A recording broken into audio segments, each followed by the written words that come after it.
Welcome to the History of the Papacy podcast, a podcast about the history of the popes of Rome and Christian Church.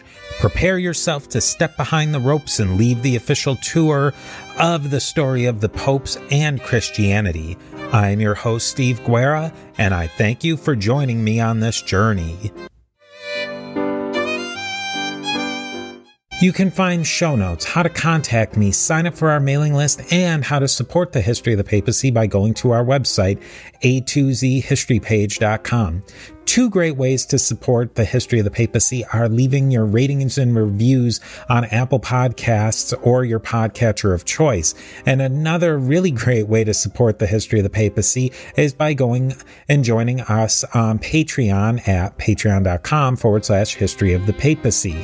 Your support on Patreon goes a long, long way to help keep the History of the Papacy sustainable for a long time in the future. There are 4 tiers of support on Patreon: Antioch, Alexandria, Constantinople, and Rome. Each of these tiers represents one of the traditional patriarchates of early Christianity. There are many great benefits to you for supporting the show on Patreon. You will receive early and advertisement-free content, bonus episodes, monthly book drawings, and most importantly, you will be included on the History of the Papacy diptychs. In traditional Christianity, the diptychs are the lists of bishops commemorated in order of their precedence. The sooner you sign up on Patreon, the higher you'll be on the lists of the History of the Papacy patrons. Now let us commemorate the Patreon patrons on the History of the Papacy diptychs. We have Roberto, Joran, William B., Brian, Christina, Sarah, William H., Augustus, Keanu, and Judy at the Alexandria level. We have Dapo, Paul, Justin, Lana, John, Steve, and Sean, all of whom are magnificent at the Constantinople level and reaching that ultimate power and prestige, that of the See of Rome. We have Peter the Great, Alex the Great, Amma the Great, Frederick the Great, and Geoffrey the Great. And with that, here is the next piece of the mosaic of the history of the popes of Rome and Christian Church.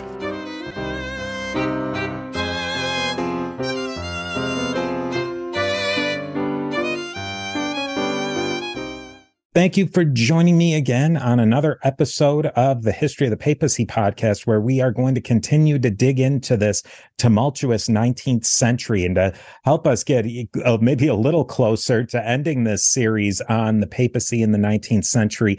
I am joined by Sean Blanchard, who is a Catholic theologian who has a tremendous background, and I think that he can explain it better than I can. And I would just have to say I was very excited when I reached out to Sean, and he reached out to me really quickly. And when we got to talking, we had almost an hour planning session of just talking about these issues. And I think he is the exact person we need to have to talk about these issues of the theology of Vatican I Council.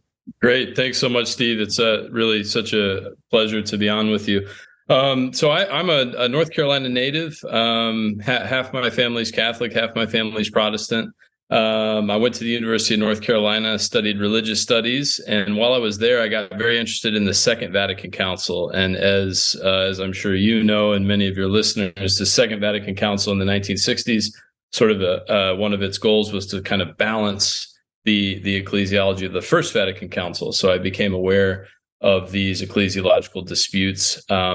Didn't fully understand them, but that there was this kind of tension in Catholic history about these themes. I then did a master's at Blackfriars, Oxford, which is the Dominican study hall in Oxford. And I wrote on a particular debate at Vatican II, in the reception of Vatican II, after Vatican II, and then ended up doing a doctorate at Marquette University up in Milwaukee. And I wrote a dissertation on the Synod of Pistoia, which I know you've mentioned in some past episodes, is probably the most important ecclesial challenge to the papacy and to Ultramontanism prior to the French Revolution. So this was a Tuscan Synod in 1786, and then that Synod is quoted negatively, of course, at Vatican I, and then again at Vatican II. So that sort of led me back into the study of the Vatican councils. So my first book is on the Synod of Pistoia. It's called the Synod of Pistoia and Vatican II. And then I've recently co-edited a source book on the Catholic Enlightenment with one of my dissertation directors, Ulrich Lehner, and also recently written a very short introduction to Vatican II. That's the title in the OUP series, Very Short Introductions. So that's what I've been up to, bouncing back and forth between Vatican II, Vatican I, and then the kind of the era of the French Revolution. And it's so fascinating. Vatican II in the 60s, 1960s. We'll make sure we use the whole date. Yeah, then we bounce back to Vatican I in the 1870s, to Pistoia in the 1820s. So 1786. So even earlier than that. And we're talking about a sweep of over 200 years right here. And we're going to really focus ourselves as tightly as we can, because we could start talking about issues 400, 500, 600 years before that. Yeah, absolutely. Yeah. And that's the challenging thing when you're studying these councils, is they might refer to an event. They might refer to the Council of Constance in 1414. They might refer to Pope Gregory VII, so it's a really exciting thing to study, but it also forces you to kind of flip back and forth quickly, kind of between material. So in this time period, in the 1700s and into the 1800s, what's the main conflict, you might say, in the church? Well, certainly one of the most important conflicts is there's really a kind of an ecclesiological conflict. So that is the question of the nature of the church, leadership in the church, teaching authority, jurisdiction. All of those issues are kind of under the umbrella of ecclesiology. And the Council of Trent, for all of its successes, all the things that it addressed in some cases very effectively, it didn't really address this problem. And the main reason for that is there wasn't really agreement amongst Catholics about these difficult issues of the authority of Rome versus the authority of a local bishop or a collection of bishops or a nation state or the empire. So they sort of tabled a lot of these questions. And as often happens when you table really important disagreements, whether you're a family or a married couple or a church, it comes back up. So it comes back up a number of times in the 1600s. But one of the most important moments is in 1682, the Gallican clergy, so the clergy of France, under the protection and encouragement of Louis XIV, the king, they issue 4 Gallican articles. And the fourth of those articles is essentially a denial of papal infallibility. It affirms the Pope, it affirms primacy, it affirms that the Pope is certainly authoritative and that he has teaching authority that is relevant to the entire church, not just to Rome, not just to Italy, but to everyone.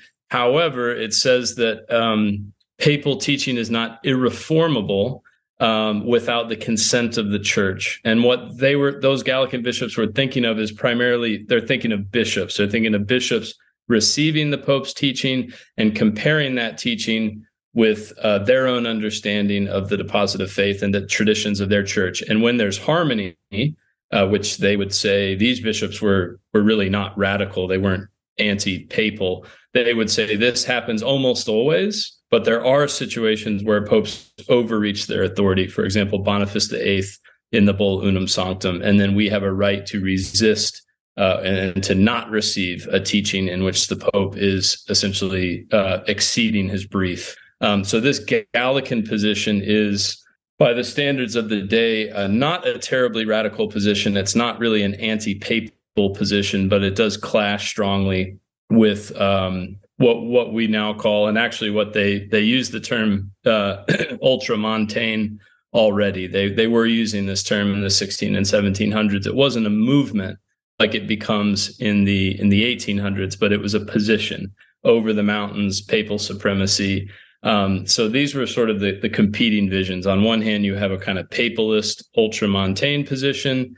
On the other hand, you have what we could now call a Gallican position, and that's really looking back to conciliarism, to late medieval conciliar thought. Steve here. We are a member of the Parthenon Podcast Network, featuring great shows like James Early's Key Battles of American History podcast and many other great shows. Go over to parthenonpodcast.com to learn more. And here is a quick word from our sponsors. Talk a little bit about conciliarism. The Gallicans fall into the sphere of some other isms that we've talked about before, Febronianism, Jansenism, and they're all aligned in a way that they're not ultramontane, but they don't necessarily all agree with each other either. It's just they've been kind of lumped together because they weren't ultramontane. That's right. Yeah, that's right. So there are important differences depending on where you are, what time period you're living, and kind of what your agenda is. So I think there was a sort of moderate conciliarist position, which you would often get, say, a bishop in France, and that bishop might be very, very anti-Jansenist. They might be very interested in purging Jansenism out of their priests and banning Jansenist books, and they might think the papacy is absolutely right to condemn Jansenism, and they're totally on board with the papal condemnations. The Jansenists are all Gallican insofar as they affirm the right of local churches to resist papal teaching. Now, one of the reasons they do this is self-interested, is because they have to have some sort of way to combat these increasingly heavy-handed condemnations of their theology. So you could get a Jansenist who has a kind of radical Gallican perspective that goes beyond bishops and might even say, so for example, one of these isms, which always really confuses my students, one of these isms is called Richerism.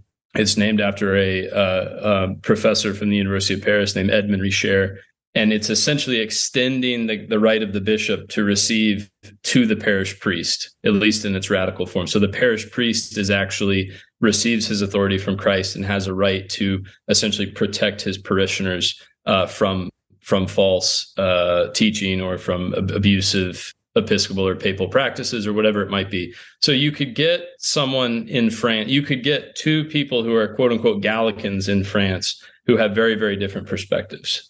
Say a radical Jansenist parish priest and a much more conservative bishop. And then, similar dynamics around the Catholic world. You could have a Febronian canon lawyer in somewhere in Germany, and then his bishop is not ultramontane, but finds him far too radical, far too free thinking, and doesn't like him. So it's helpful when we're talking about the particular question of papal infallibility. There are two camps in a certain sense. At the end of the day, you either affirm papal infallibility outside of some sort of conciliar action, or you don't. So in that sense, there's two camps, but you're absolutely right to say there's a whole tapestry. It would be like if in a couple hundred years, we're looking back on, American political thought, how do people interpret the Constitution? Well, on certain questions, you can kind of split people into two camps, but of course, all these things are intertwined and messy. So same thing with the 18th century. And it's really after the French Revolution and with all these societal changes that you can see a kind of, there's really a kind of ideological centralization that occurs. So the old universities, the old monastic orders, all these places where people were doing theology and saw themselves as in some ways authorities about the Catholic faith, independent in some sense, that radically changes. So just an example of that, when the administration of William Pitt, the prime minister, was trying to hammer out an agreement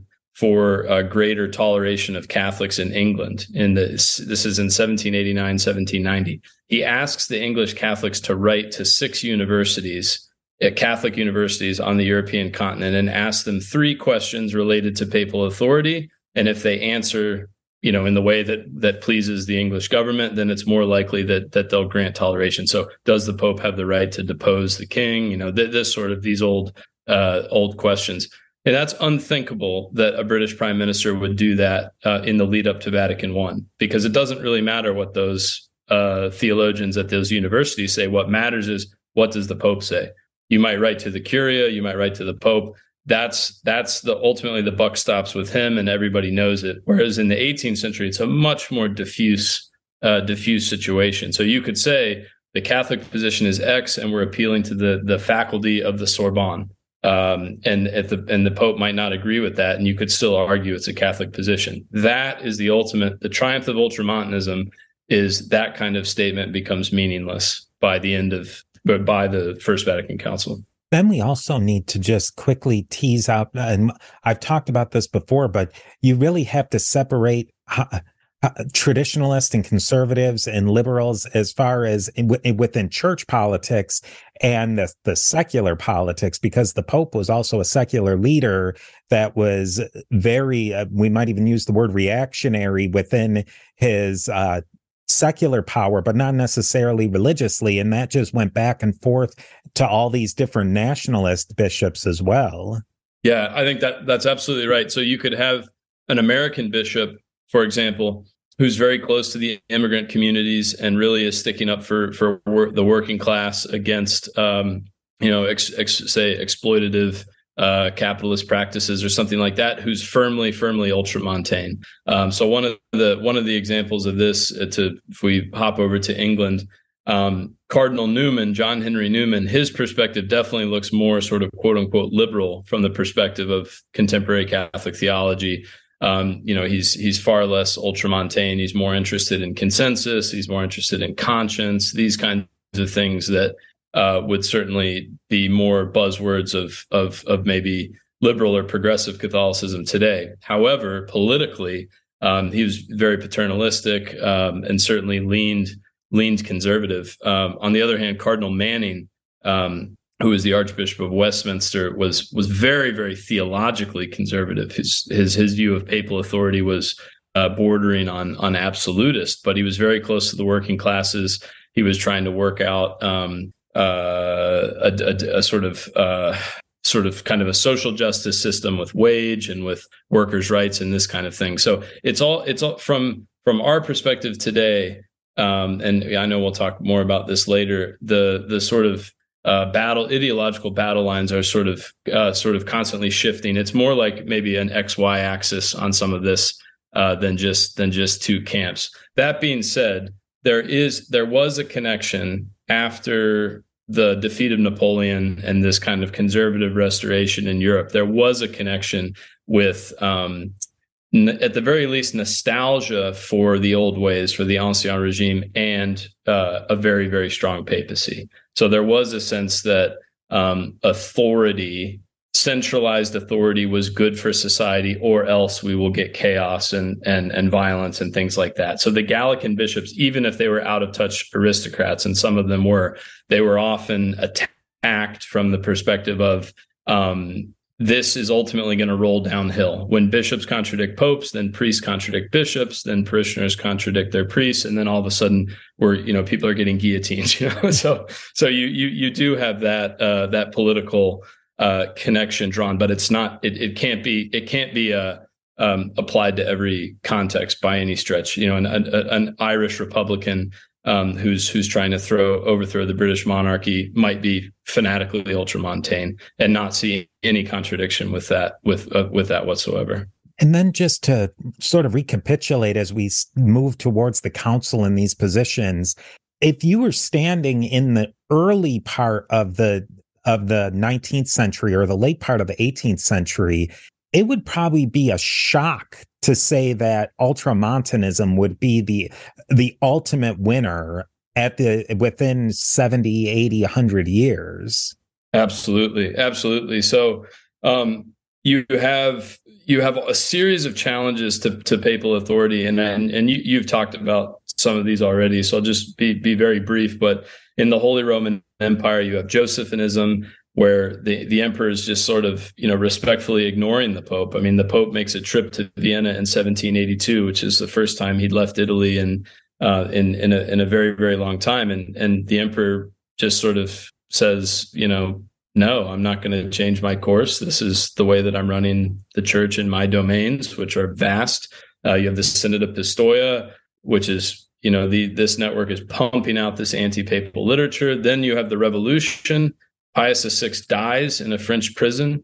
He's buried as Citizen Brasky. So this is the ultimate low point of the papacy. And that very year in 1799, a Camaldolese monk named Mauro Capillari, which is a branch of the Dominicans, he publishes a book called The Triumph of the Holy See.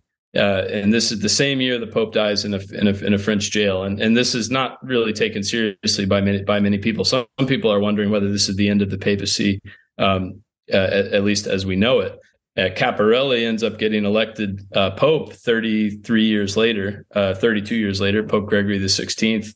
And the analogy that I often use with my students is you have all these different pieces on the chessboard. And the Pope is one of those pieces. It's a significant piece, but it's not the only piece. The French Revolution just completely flips the table over. So you have all these different sort of mediating institutions: Holy Roman Emperor, prince bishops in the empire, theology faculties, the religious orders. All this stuff gets completely upended, but the roots of the papacy are so strong and so deep that the papacy is able to sort of reinvent itself over the course of the 19th century. So were there reactionary popes with reactionary policies? Yes, absolutely. But they were also very innovative. And the way that they managed to successfully appeal often to the people, they would appeal directly to the people. That was a sort of skill that was learned. And also to parish priests. I think that the role of the parish priest in the rise of Ultramontanism can't be understated, because it's one way to actually sort of undermine a bishop, right? If you can say to a bishop, you're telling me XYZ, but actually I read in this periodical, this Ultramontane periodical, that the Pope's opinion is this, and the Congregation for XYZ published this about liturgy or about whatever it might be. So it's interesting how this whole confluence of factors, technology, culture, political shifts, it's really the perfect, everything, all the dominoes sort of line up for the papacy, and the papacy has a kind of golden opportunity to sort of settle a very, very, very old debate on the terms that it wants to, in a way that would have been unthinkable in the 18th century. Because let's say you try to call an ecumenical council. I mean, the reason Trent was in Trent is because of the Holy Roman Emperor. He wanted it in imperial territory. I mean, Paul III ultimately had no choice. So it's fascinating how as the papacy loses more and more and more of its temporal authority, it actually paradoxically has the ability to assert a tremendous amount of spiritual authority that in the past these temporal powers would have blocked. Steve here again with a quick word from our sponsors. One of the key issues is that idea of papal infallibility, and we've been talking around it, especially in conciliarism, which is consensus, and the whole church with speaking in one mind on dogma and elements of faith. What is this idea of infallibility in short? And then we can unpack it a bit as we go along. Sure. So there's a very, very old concept that the Church of Rome would not err. And that was a bit more of an ambiguous concept. The Church of Rome will always ultimately be on the right side of a dispute. But the idea of the Pope having a kind of, the term personal is sort of fraught, but a quote unquote personal infallibility, I'm told by historians of the Middle Ages, it's a medieval concept, a late medieval concept. And the idea of infallibility is essentially that the Holy Spirit protects the church, first and foremost, from erring on a dogma. And the reason that that's so important is because dogmas must be believed for salvation. Okay, so the whole concept is tied into salvation, and that can sometimes be lost, I think, in contemporary discourse. But the idea was a dogma has to be something that is revealed by God, part of the Word of God, which Catholics would understand as including Scripture, but not necessarily, certainly not from the sola scriptura perspective that Protestants do. But it has to be from divine revelation, and it has to be believed with divine and Catholic faith. So this concept, no one disagreed about this in early modern Catholicism, that the church could teach something infallibly. So they would look back on the ecumenical councils, they'd look back on Nicaea, and they would see that as the Holy Spirit protected the bishops from erring when they defined these various truths that are contained in the creed. The dispute was, could the Pope teach a truth infallibly without calling a council, or without having that statement be sort of ratified, I guess would be to use sort of political language. So can the Pope essentially do this alone, or does he have to do this in conjunction with his brother bishops? And that's really the very, very thorny question. We now today in the Catholic Church have sort of very careful, very specific understandings of sort of what quote unquote counts as infallible.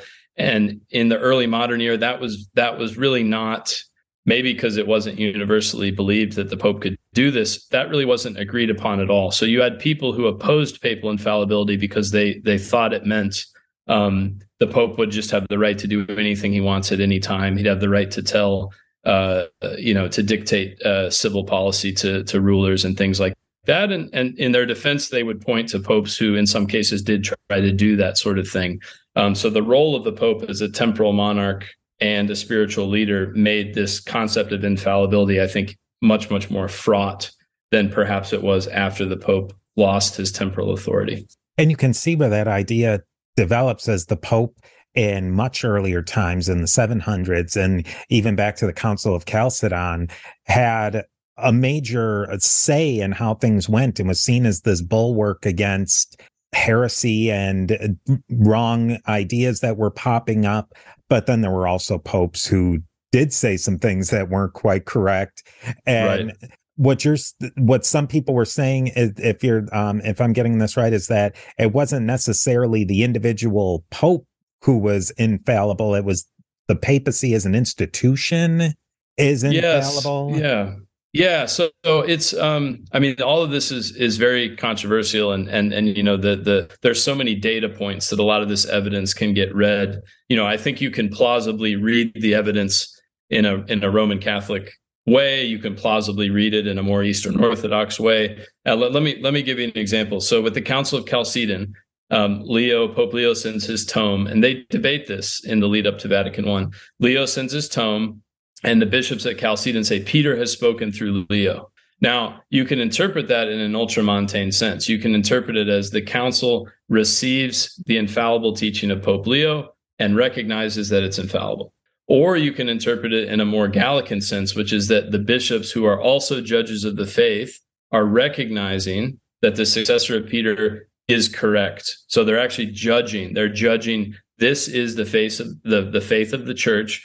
And Leo has articulated this as the successor of Peter. And in that moment, it becomes this sort of definitive teaching of the church, and therefore it's protected from error. So you can read the same evidence from a more sort of quote unquote ultramontane sense or a more Gallican sense.